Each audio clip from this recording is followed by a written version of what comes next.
अस्सलाम वालेकुम, मेरा नाम सोबान तारिक है और आप देख रहे हैं लेट्स अनकवर। आज की जो वीडियो है इसके अंदर हम इनबाउंड मार्केटिंग और आउटबाउंड मार्केटिंग के बारे में डिस्कशन करेंगे, क्योंकि आपको पता है कि मैंने रिसेंटली डिजिटल मार्केटिंग आप लोगों को सिखाना शुरू की है और उसकी प्रीवियस वीडियोस जो हैं उसका मैं लिंक डिस्क्रिप्शन में दे रहा हूँ। आज की ये जो वीडियो है ये मार्केटिंग से रिलेटेड है और ये बड़ी इंपॉर्टेंट है आपको समझना। अगर आपको ये चीज़ समझ आ जाएगी तो आप बेहतर तरीके से डिसीजंस ले सकेंगे अपनी डिजिटल मार्केटिंग की जर्नी में, या अपने लिए आप डिजिटल मार्केटिंग कर रहे हैं या अपने क्लाइंट्स के लिए कर रहे हैं, तो डिसीजन मेकिंग में बहुत ज़्यादा आसानी हो जाती है। तो कंप्यूटर की स्क्रीन पे चलने से पहले अगर आप इस चैनल के ऊपर नए हैं और डिजिटल मार्केटिंग में इंटरेस्टेड हैं तो इस चैनल को अभी सब्सक्राइब करें और बेल आइकन पे क्लिक करें। तो सबसे पहले हम बात करते हैं आउटबाउंड मार्केटिंग की कि ये बेसिकली होती क्या है। इसको बहुत सिंपल तरीके से आप यूं समझ सकते हैं कि अगर आप किसी सर्विस को सेल करने के लिए जा रहे हैं, प्रोडक्ट सेल करने के लिए जा रहे हैं और एक ऐसे बंदे के पास जा रहे हैं जिसने आपकी प्रोडक्ट के बारे में या आपके बारे में कभी सुना ही नहीं है, तो इस तरह के जो लोगों के पास आप जाएंगे और उन्हें अपनी प्रोडक्ट के बारे में बताएंगे, इस तरह की मार्केटिंग को हम आउटबाउंड मार्केटिंग कहेंगे। तो अगर हम इसकी टाइप्स की बात करें तो कोल्ड ईमेलिंग इसकी एक बहुत बड़ी एग्जांपल है। अगर आप किसी बंदे को ईमेल करते हैं और वो आपको जानता नहीं है और आप उसे अपनी सर्विस और प्रोडक्ट के बारे में बता रहे हैं, तो इट मीन्स कि ये आउटबाउंड मार्केटिंग के अंदर आएगा। इसी तरीके से कोल्ड कॉलिंग भी है। कोल्ड कॉलिंग के अंदर आपने देखा होगा कि कॉल सेंटर्स पूरे भरे पड़े हैं, वो पूरी की पूरी फ़ोन डायरेक्टरीज उठा लेते हैं और उन्हें अपनी प्रोडक्ट के बारे में बताते हैं। शायद किसी ने परचेज़ कर ली तो कर ली। और यहाँ पर जो कोल्ड ईमेलिंग की मैं बात कर रहा हूँ ना, तो कोल्ड ईमेलिंग भी ये होता है कि आपने कहीं ना कहीं से ईमेल लिस्ट पूरी परचेज़ कर ली है और धड़ाधड़ उन सबको ईमेल्स आपने कर दी हैं, जो बेसिकली स्पैमिंग कहलाती है। अगर आपने इस तरीके से किया तो ये समझ लें कि बहुत ही बुरे तरीके की मार्केटिंग होती है। तो अगर आप कोल्ड ईमेलिंग भी करना चाहते हैं तो आपने इस तरह की ईमेल्स फाइंड करनी है, इस तरह के लोग फाइंड करने हैं जो एक स्पेसिफिक प्रॉब्लम से गुजर रहे हैं। मैंने ऐसे बहुत सारे लोगों को हायर किया है जिन्होंने मुझे बताया है कि आपकी ये स्पेसिफिक प्रॉब्लम है, और मुझे पता चला कि हाँ भाई ये प्रॉब्लम है और मैंने देखा कि ये प्रॉब्लम मैं सॉल्व नहीं कर सकता, और मैंने फिर उससे उसकी प्राइसिंग पूछी और मैंने उसे हायर करके वो प्रॉब्लम रिजॉल्व करवा ली। अब इसका मतलब ये नहीं है कि सारे मेरे अंदर ही मसले ढूंढ के मुझे ही क्लाइंट बना लो अपना। आपने इस तरीके से बिजनेसेस को रीच आउट करना होता है कि वो आपका एक क्लाइंट बने और आप उसकी कोई एक स्पेसिफिक प्रॉब्लम को सॉल्व करें।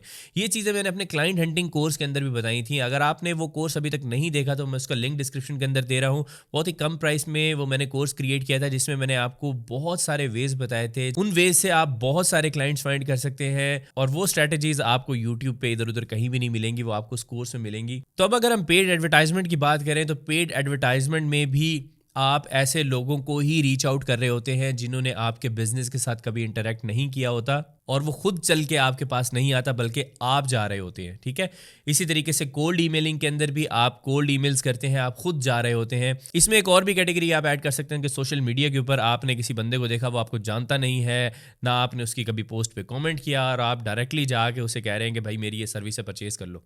तो ये भी आउटबाउंड मार्केटिंग के अंदर आएगा। तो इनबाउंड मार्केटिंग के अंदर ये होता है कि आपने अगर लेट्स सपोज कोई ब्लॉग लिखा है और आपके ब्लॉग को रीच मिली है, किसी बंदे को आपका ब्लॉग पसंद आया है और उस बंदे ने आपके 2-4 ब्लॉग्स रीड किए हैं, उसके बाद कहीं आपने ईमेल दी हुई थी कि अगर कोई इस तरह की स्पेसिफिक कोई मीटिंग स्केड्यूल करनी है या कोई कंसल्टेशन कॉल है या फिर आप कोई सर्विस दे रहे हैं, तो उसने आपके कंटेंट के साथ इंटरेक्ट करने के बाद आपको खुद रीच आउट किया। तो इस तरह की मार्केटिंग को इनबाउंड मार्केटिंग कहते हैं। और जो कंटेंट क्रिएशन है ये एक बड़ी कैटेगरी है इनबाउंड मार्केटिंग की, कि आपने देखा होगा कि आजकल हर कंपनी अपना कंटेंट क्रिएट कर रही है, सोशल मीडिया के ऊपर एक्टिव है।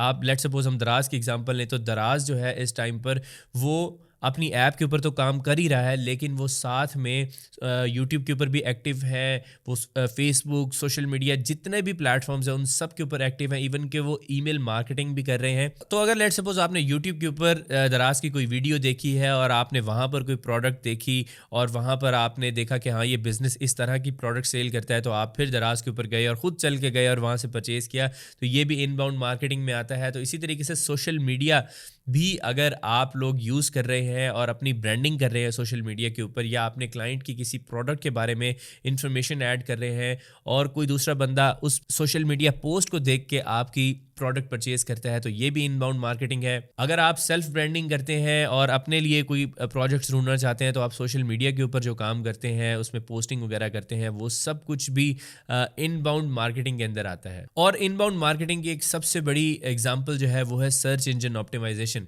सर्च इंजन ऑप्टिमाइजेशन में हम क्या करते हैं कि हम अपनी वेबसाइट को, अपने ब्लॉग को इस तरीके से डिज़ाइन करते हैं, इस तरीके से उसमें कीवर्ड से ऑप्टिमाइज़ करते हैं कि वो सर्चेस के अंदर रैंक हो। कोई एक स्पेसिफिक सर्च के ऊपर अगर वो रैंक होता है और कोई बंदा वहाँ पर वो कीवर्ड सर्च करके आपके ब्लॉग के ऊपर आता है और वहाँ से आपसे कॉन्टैक्ट करता है या आपकी प्रोडक्ट परचेज करता है, तो इस तरह की मार्केटिंग को भी इनबाउंड मार्केटिंग कहते हैं। उम्मीद है कि ये जो डिटेल में मैंने आपको समझाया ये समझ आ गया होगा। प्रीवियस 2 जो वीडियोस थी वो बड़ी इंपॉर्टेंट थी, उन दोनों वीडियोस का मैं लिंक डिस्क्रिप्शन में भी दे रहा हूँ और डिजिटल मार्केटिंग की जो गाइड थी उस वीडियो का लिंक आपकी स्क्रीन के ऊपर आ रहा है, इसे जाके अभी देखें और समझने की कोशिश करें कि डिजिटल मार्केटिंग वर्क किस तरीके से करती है। मेरा नाम है सुभान तारिक। अगर ये वीडियो अच्छी लगी आपको तो लाइक करें। नेक्स्ट वीडियो में आपसे मुलाकात होगी, तब तक के लिए अल्लाह हाफिज़।